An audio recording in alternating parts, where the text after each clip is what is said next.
Video 16. Identify guidelines set by appropriate organizations and bodies that prescribe quality programs, practice, process, and procedures which apply to information technology environments. So 16.1, discuss the impact of social engineering on security policies and established by organizations. So social engineering, that's a big thing. On internet or anywhere in the world. So social engineering is becoming more sophisticated and difficult to spot, and now it is targeting not only the user but IT infrastructures as well, and call center staff too.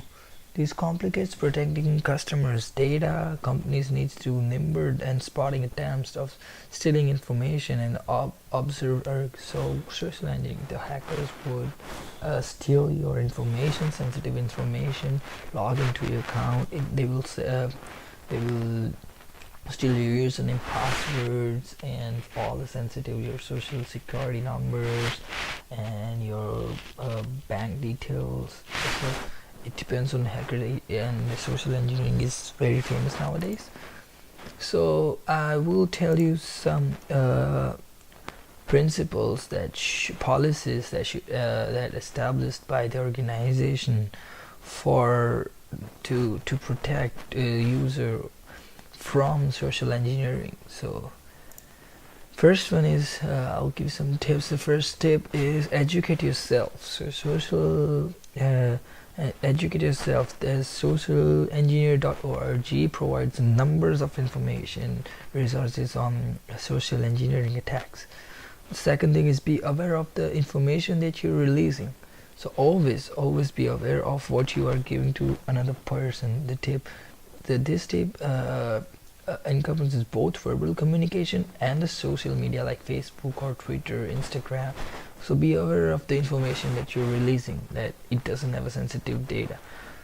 Determine which of your assets are most valuable to criminals. So you have to identify your assets, which is important to hackers.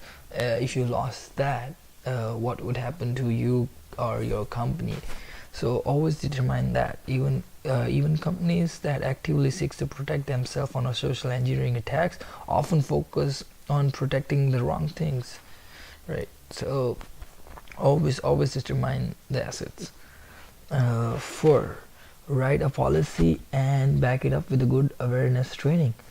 So always once you know which asset the most tempting or to criminals, that what they want, the pretext they're most likely to use to pursue them, write a security policy and train all associate to protect their assets, that data asset, and back it up, the awareness training.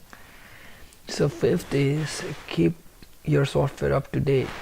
Always keep your software up to date, because hackers are looking for them that is not really updated, right? So if there's a breach in your software, hackers would get into that breach and can access to your system.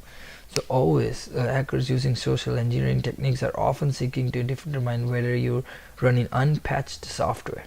So that means it's a breached software that is not up to date, because whenever the update comes in, they patch that like whatever is wrong with the software, the bugs, they fix that bugs.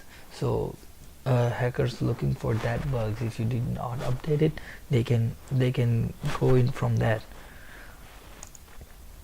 6th tip is when asked for information, consider whether the person you're talking deserve that information they're asking about. So this is where the rubber meets the road, right? Whenever you are in a conversation with someone you don't know, before you answer the question they ask, make sure they deserve to know what information they're asking about. So always ask a question, where you're going to save the data, are you going to destroy the data or not, that type of question. The 7th thing is watch for the question don't fit in that preset. The last tip leads directly into this one. If the person asks a question that does not fit the persona they present, so it should set up the alarm in your mind. that, because if the person is asking out of the context, then you would know that it is not in his context to ask those questions. He's just trying to steal your information. So always make sure in mind these tips. Thank you for watching.